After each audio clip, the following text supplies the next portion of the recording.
चित मच्छंदर गोरखा में आप सबका दिल से स्वागत है।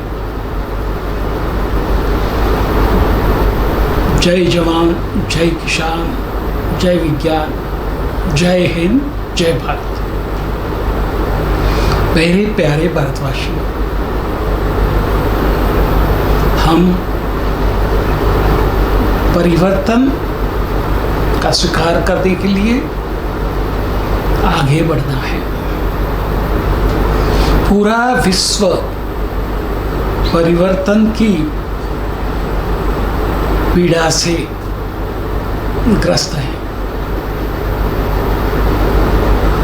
सब अपने अपने को सही बता रहे हैं और दूसरे को गलत बताकर एक दूसरे को अंदर अंदर युद्ध करने के लिए प्रेरित कर रहे हैं। और हम देख रहे हैं रशिया और यूक्रेन का युद्ध यूक्रेन की तबाही की ओर आगे बढ़ रहा है। उससे भी आगे यदि वो चला तो पोलैंड, हंगेरी, रोमानिया और पश्चिम के देशों में, नाटो के देशों में वो फैल सकता है और तीसरा विश्व युद्ध हो सकता है। ये परिवर्तन का काल है। पूरे देश में और पूरे विश्व में संपूर्ण परिवर्तन होगा। Total revolution. इसमें जो महाकाल के प्यारे हैं वो बचेंगे, बाकी धर्मद्रोही, अधर्मी, विधर्मी, धर्मद्वेषी वो का नाश होगा। वो कोई भी हो, मैं ये नहीं कहता हूँ, वो कोई भी धर्म से हो सकता है, मगर वो सबका नाश होगा। मैं सबको आगाह कर रहा हूँ कि आप सचेत हो जाए, दूसरों की टीका मत करें। महाकाल ने पूरे विश्व को बदलने के लिए पूरा 100 साल का प्लानिंग कर लिया है। महाकाल ने वो जिम्मेदारी हिमालय में सिद्धाश्रम और ज्ञानगंज में जो सिद्ध बस रहे हैं, जो सिद्ध तपस्या कर रहे हैं, उनको दी है। और वो भी अपनी तपस्या से पूरे विश्व में क्रांति लाकर, युद्ध से या धर्म से, महाकाल के आयोजन को सफल बनाने में लग गए हैं। कोई माने या न माने उससे कोई फर्क नहीं पड़ता है, मगर महाकाल परिवर्तन चाहता है देश में और विश्व में। एक बात कान खोलकर सुन लो।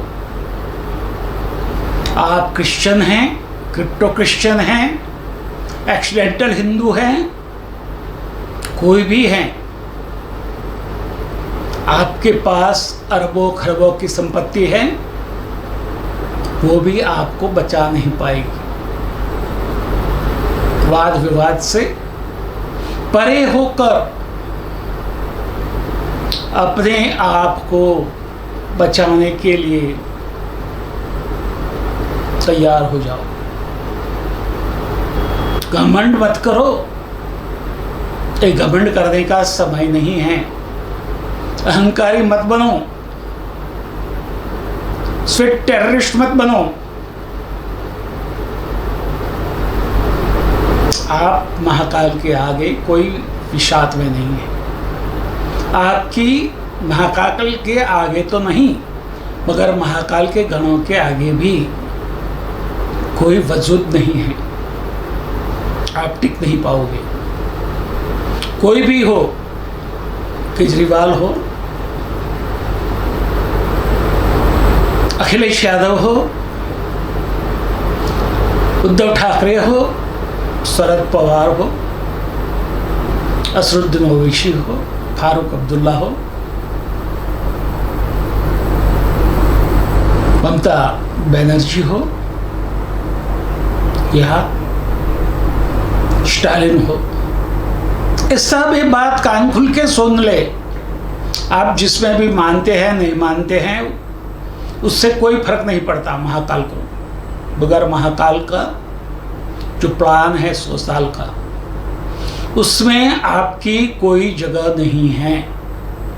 न कांग्रेस की है, न आपकी है, न समाजवादी पार्टी की है, न शिवसेना की है, न एनसीपी की है, न तृणमूल कांग्रेस की है, न डीएमके की है, न मार्क्सवादियों की है। सब सावध हो जाएं। कब आपका अस्तित्व खत्म हो जाएगा पता ही नहीं चलेगा। घमंड में मत रहना, हम नहीं मानते हैं, उससे महाकाल को कोई फर्क नहीं पड़ता है। महाकाल है, था और रहेगा, और उनकी इच्छा के मुताबिक पूरे विश्व में परिवर्तन आएगा।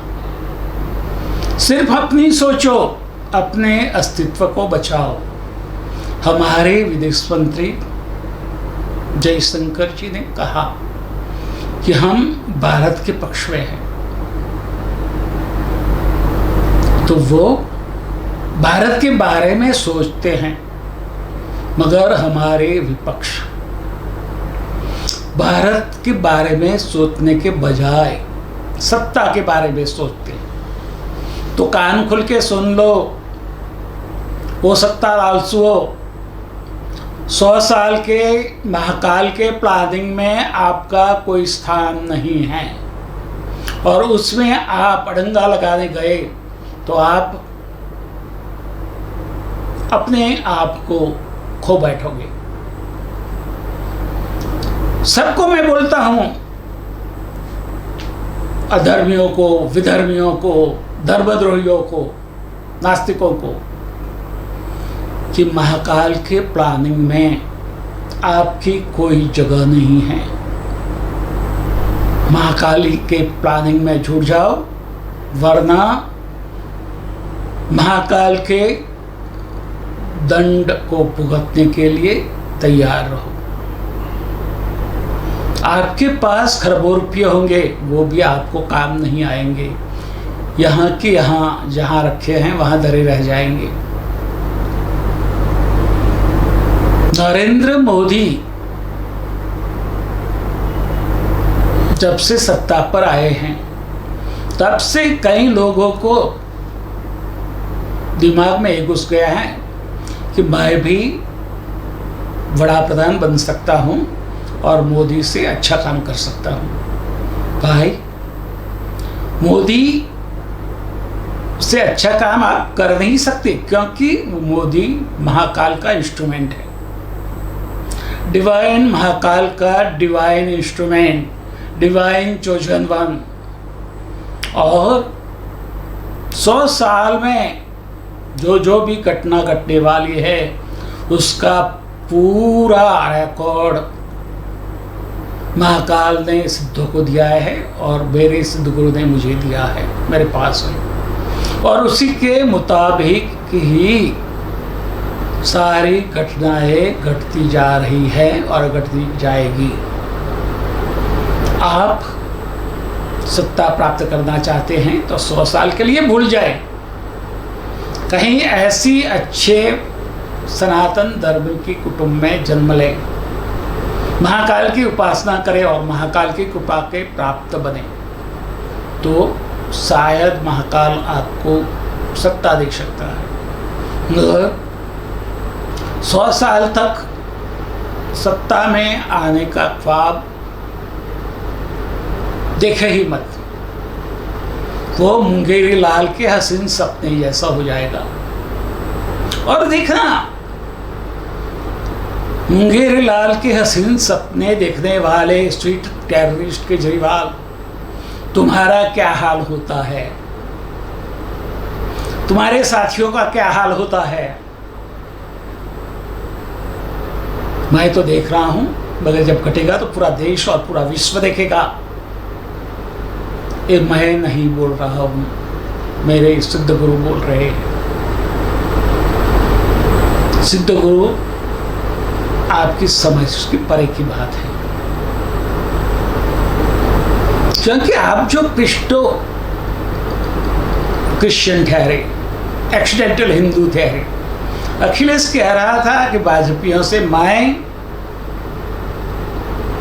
ज्यादा बड़ा हिंदू हूं। हिंदू दिखाने से नहीं होता है, मंदिर मंदिर जाने से नहीं होता है। हिंदुत्व अपने दिल में होना चाहिए। हिंदू की बात करने से हिंदू नहीं बन जाते हैं।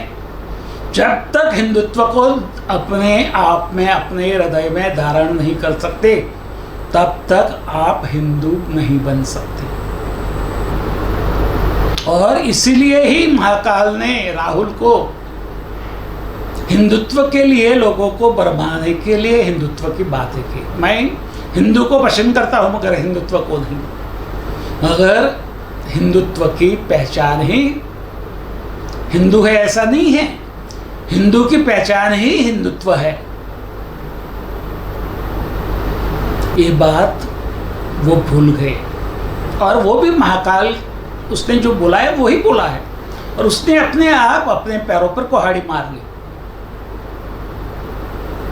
कृष्ण मेरे स्वप्न में आते हैं, मुझसे बात करते हैं, तो भाई तू गोपियों के पीछे क्यों पड़ा है? गोपियां तो थी, तेरी पूरी कच्चा चिट्ठा की मेरे पास है, मेरे बाबा ने, मेरे गुरु ने मुझे दिया है, सबका है। वो तान में मत रहना कि हम जो करते हैं बंद कमरे में, वो भी मेरे गुरु को पता होता है, मेरे सिद्ध गुरु को पता होता है, डिवाइन महाकाल को पता होता है। वो वॉच रखते हैं आपके ऊपर, और खराब और नराधम कृत्य आपसे करवाते जा रहे हैं, और आप करते जा रहे हो। रुक जाओ, आपके दिन भर गए हैं।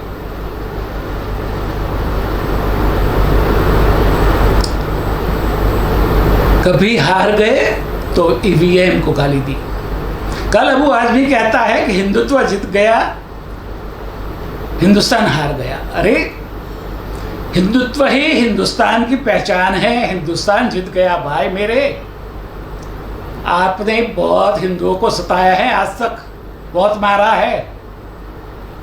आजादी के समय से हिंदू मार खाते आए, और इसीलिए महाकाल ने पूरे देश को और विश्व को बदलने की ठान ली है। कोई भ्रम में मत रहना कि मैं ये ऐसे ही बातें कर रहा हूं। मैं मेरे गुरु के आदेश के बिना एक भी शब्द नहीं बोलता हूं। कई दिनों तक मैं मौन रहता हूं, पूरा एक भी शब्द मेरे मुंह से नहीं निकलता है, और जब वो बुलाते हैं तब मैं बोलता हूं। मेरा गुरु सर्वसमर्थ है, सिद्ध गुरु है, और महाकाल के एकदम नजदीक है। कहे कि महाकाल का दाहिना हाथ है, तो मोदी महाकाल का बायां हाथ है। सोच लो, मोदी को हटाने वाले लोग, आप अपना परिश्रम गवा रहे हो, शक्ति को व्यर्थ खर्च कर रहे हो। सत्ता चाहिए तो अपने आप को तैयार करो, मगर 100 साल के बाद आपको महाकाल की कृपा होगी तो सत्ता मिलेगी, वरदान ठेंगा। ऐसा जन्म मिलेगा कि न खा पाओगे न मर पाओगे। न सो पाओगे न जाग पाओगे। ये बात समझ लो, अपने कर्मों को देखो। अपने को सवाया हिंदू बताने से पहले आपने क्या क्या हिंदुओं के लिए किया है वो जरा सोचो ना, आईने में देखो ना। केजरीवाल दिखावा करता है, क्रिश्चियन होने के बावजूद मंदिर में जाता है, सुंदरकांड का पाठ करवाता है, चोपड़ा पूजन करवाता है। अरे तू किसको उल्लू बना रहा है भाई? तू प्रजा को उल्लू बना सकेगा, महाकाल को नहीं। छतनी का हाल देखा ना, उससे भी बुरा हाल तुम्हारा होगा। सोनिया गांधी, राहुल गांधी, रॉबर्ट वाड्रा, ये सब सुन ले, कान खोलकर सुन ले। उनके चमचे सारे कान खुलकर सुन ले। अपने आप को तैयार करो, अपनी गलती का एहसास करो, गलती सुधारो और देश के लिए काम करने लग जाओ। तो 100 साल के बाद आप सत्ता में शायद आ सकते हो, शायद आ सकते हो, तब तक नहीं। 100 साल महाकाल के हैं। ये आने वाली सदी महाकाल की है, जो 14 से शुरू हुई है और 13 तक रहेगी। तब तक आपका कोई चांस नहीं है, आपके वंशजों का कोई चांस नहीं है, आपको जागीर मिल नहीं सकती। ये कोई आपकी जागीर नहीं है, ये महाकाल की जागीर है। ये देवों की भूमि है, देवों की जागीर है। ये संतों की भूमि है, संतों की जागीर है। ये सिद्धों की भूमि है, सिद्धों की जागीर है। ये ऋषिमुनियों की भूमि है, ये ऋषिमुनियों की जागीर है। समझ लो ये बात, कान खोलकर सुन लो और हृदय से समझ लो। बचना है तो चुप हो जाओ, साधना में लग जाओ और अपने आप को अगले जन्म में सिद्धों की सेवा के लिए तैयार करो, सत्ता पानी है तो। बाकी सत्ता जिसकी होती है वो कभी भेद नहीं करता, प्रजा में कोई भेद नहीं करता। आप योगी जी को और मोदी जी को गालियां देते हो, ईवीएम को गालियां देते हो, मगर देखो मोदी जी ने, योगी जी ने कहीं सत्ता पर आने के बाद प्रजा में भेदभाव किया है। कई लोगों ने वोट नहीं दिया, वोट देने का दिखावा भी किया, फिर भी उनके प्रति एक शब्द नहीं बोला है। ये बात समझ लो। आप तो अभी से ही उछल कूद कर रहे हो बंदर की तरह। बंदर मत बनो, इंसान हो, इंसान हो जाओ। हैवान हो गए हैं, वापिस से इंसान बन जाओ। और कहीं से भी कितना भी पैसा आता होगा, वो पैसा आपको काम नहीं लगेगा। ये बात समझ लो। विदेशों से जो फंड आ रहा है और आप ऐश कर रहे हैं, वो ऐश आपका ऐसा निकल जाएगा कि पता ही नहीं चलेगा। आप वादे करके आओ और जाके बोलो, भगवत मान जी कहते हैं मैंने वादा किया है प्रजा को देने का, आप मुझे पैसे दो। अरे भाई, पैसे तो आपको इकट्ठा करने हैं। आपको सोचना चाहिए था कि आप कैसे पैसे दोगे, लाओगे और कैसे करोगे। केजरीवाल ने तो हिसाब भी दे दिया था, तो वो कहाँ गया? वो पैसा केजरीवाल की जेब में चला गया क्या? वो सीट टेररिस्ट की जेब में चला गया क्या वो पैसा? गलत वादे मत करो, प्रजा को गुमराह मत करो। प्रजा सब जानती है। देश विश्व में सबसे आगे बढ़ रहा था, तब विपक्षों ने वो प्रगति में टांग लगाई है और वो टांग टूटेगी। सोच लो, वो टांग लगाने वालों, आप सोच लो कि आपकी टांग टूट जाएगी। मिट्टी की बनी हुई है, औलाद की नहीं।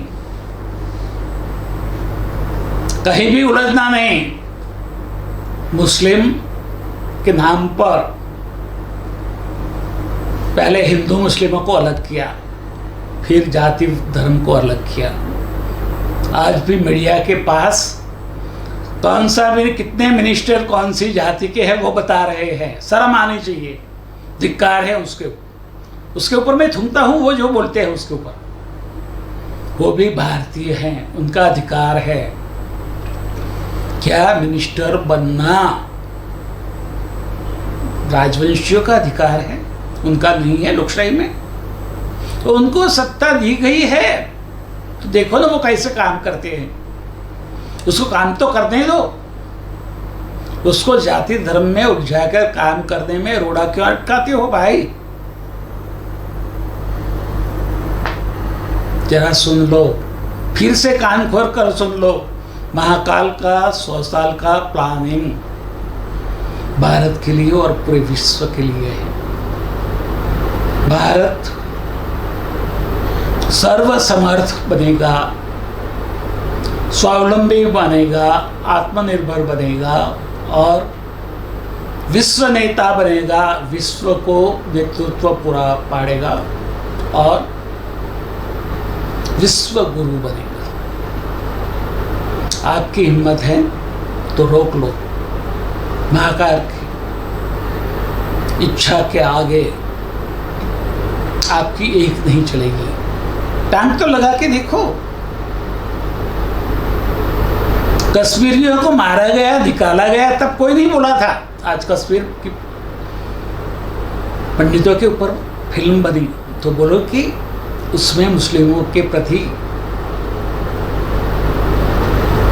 धिक्कार पैदा कर रहे हैं। वो जो किया है वही आप भुगत रहे हैं। और ऐसा तो बहुत कुछ निकलने वाला है आज अभी। मुसलमानों के नाम पर आपने हिंदुओं को बहुत मारा है। वो पाप आपको अभी भुगतने का समय आ गया है। फारूक अब्दुल्ला, उमर अब्दुल्ला, महबूबा मुफ्ती, सोनिया गांधी, राहुल गांधी, ममता बनर्जी, अखिलेश यादव, स्टालिन, शिवसेना, जो भी हैं अपने घमंड से परे हो जाए, वरना महाकाल के शिक्षा के भुगतने के लिए तैयार हो जाए, महाकाल का दंड भुगतने तैयार हो जाए।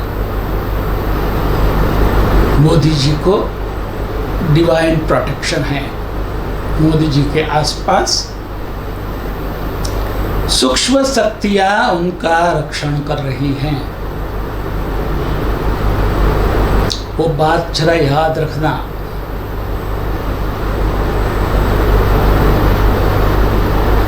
वो भूल गए तो पटना की रैली को याद करो। क्या घटा था मैं नहीं कहूंगा, उसका विश्लेषण अपने आप करो। मोदी जी की पहली रैली थी पटना में, क्या हुआ था? और गुजरात के दंगों की बात कभी किसी के मुंह से की तो गुजरात उसको बराबर पाठ पढ़ाएगा। गुजरात में हर बार दंगे होते थे, हिंदू मरते थे, किसी की धरपकड़ नहीं हुई, किसी की शिक्षा नहीं हुई। अगर 2002 में जो दंगे हुए वो दंगाइयों को सजा भी हुई, वो नहीं देखते हैं आप। गोधरा में ट्रेन में जिसको जलाए गए वो किसी के बाप थे, किसी के बेटे थे, किसी के पति थे। क्या वो इंसान नहीं थे? उसकी बात क्यों नहीं करते? एक पासा आप बताते हो, दूसरा भूल जाते हो। सिक्के के दो पहलू होते हैं, एक दिखता है तो दूसरा नहीं दिखता, दूसरा दिखता है तो पहला नहीं दिखता। तो ये दोनों पहलू को देखो और बात करना बंद करो। अभी दंगों से काम नहीं चलेगा, भाईचारा से काम चलेगा। दंगे तो बहुत हो गए। जो लोग टेररिस्टों को मदद करते हैं वो भी अपने आप को संभाल ले। वो देश का हित कर रहे हैं और महाकाल का अपमान कर रहे हैं। कहीं भी यदि कोई टेररिस्ट घटना घटती है तो उसके लिए जो जवाबदार होंगे, उसको रक्षण देने वाले होंगे, वो महाकाल की कोप से मरेंगे। समझ लो, हिंदू अभी जाग रहा है, एक हो रहा है। शिवसेना खाड़े गई, लोभे में गई, दाऊद ने खरीद लिया, तो महाकाल ने महाकाल सेना बना ली है और वो कार्यरत हो गई है, पूरी तरह से कार्यरत हो जाएगी। तब पता चलेगा कि क्या क्या घटनाएं घटती हैं। अस्तु।